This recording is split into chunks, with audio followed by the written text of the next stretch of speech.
சிறகடி காசை அடுத்த ஒரு எபிசோடில் பார்த்திங்க அப்படின்னா ரோகிணி பார்த்திங்கன்னா அவங்க தெரிஞ்சவங்க மூலயமா வந்து ஒரு ரெசார்ட்டுக்கு போகிறாங்க. அந்த ரெசார்ட்டுக்கு போகிறதுக்கு பார்த்திங்க அப்படின்னா 3 டிக்கெட்ஸ் இருக்குது. அது பார்த்திங்க அப்படின்னா ஸ்ருதியையும் அதுக்கப்புறம் விஜயாவையும் கூட்டிகிட்டு போகிறாங்க. அங்கே வந்து லேடிஸ் மட்டும்தான் அலோடு. மனோஜ் பார்த்திங்க அப்படின்னா நானும் வரேன் அப்படின்னு சொல்கிறாங்க. அங்கே நீலாம் வர முடியாது மனோஜ், லேடிஸ் மட்டும் தான் அலோடு, எங்களுக்கு ஒரு அவேர்னஸ்க்காக இங்கே எல்லாத்தையும் வர சொல்லியிருக்காங்க அப்படின்னு சொல்லிட்டு ரோகிணி சொல்லுவாங்க. நான் வேணால் லேடிஸ் வேஷம் போட்டு வரட்டுமா அப்படின்னா சொல்லிட்டு மனோஜ் பார்த்திங்க அப்படின்னா கேட்பாங்க. அவனை ரொம்ப மிஸ் பண்ணுறேன் ரோகிணி அப்படின்னா சொல்லி மனோஜ் பார்த்திங்கன்னா ரோகிணி கிட்ட சொல்லிட்டு இருப்பாங்க. அதுக்கப்புறம் அவங்களாம் கிளம்பி போனதுக்கப்புறம் வீட்டில் பார்த்திங்க அப்படின்னா அண்ணாமலை, முத்து, அதுக்கப்புறம் ரவி, மனோஜ் இவங்க மட்டும்தான் இருப்பாங்க. மீனா பார்த்திங்க அப்படின்னா தாத்தா பாட்டிக்கு உடம்பு சரியில்லை அப்படின்னு சொல்லிட்டு அவங்கள பார்க்கறதுக்காக போயிருப்பாங்க.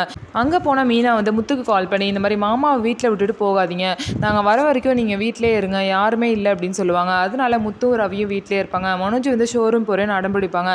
அதுக்கப்புறம் அவங்களும் வீட்டிலே இருந்துருவாங்க. நம்ம மட்டும்தான் பாய்ஸ் மட்டும்தான் இன்றைக்கி வீட்டில் நல்லா என்ஜாய் பண்ணுறோம் அப்படின்னு சொல்லிட்டு 4 பேரும் பார்த்திங்க அப்படின்னா நல்லா வந்து என்ஜாய் பண்ணுறாங்க. ஸோ இதுக்கப்புறம் என்ன நடக்க போகுது அப்படின்னு சொல்லிட்டு நம்ம வெயிட் பண்ணி பார்க்கலாம். நம்ம வீடியோ உங்களுக்கு பிடிச்சிருந்தா நம்ம வீடியோவை லைக் பண்ணிக்கோங்க, மறக்காமல் நம்மளோட சேனலை சப்ஸ்கிரைப் பண்ணிவிட்டு பாருங்கள்.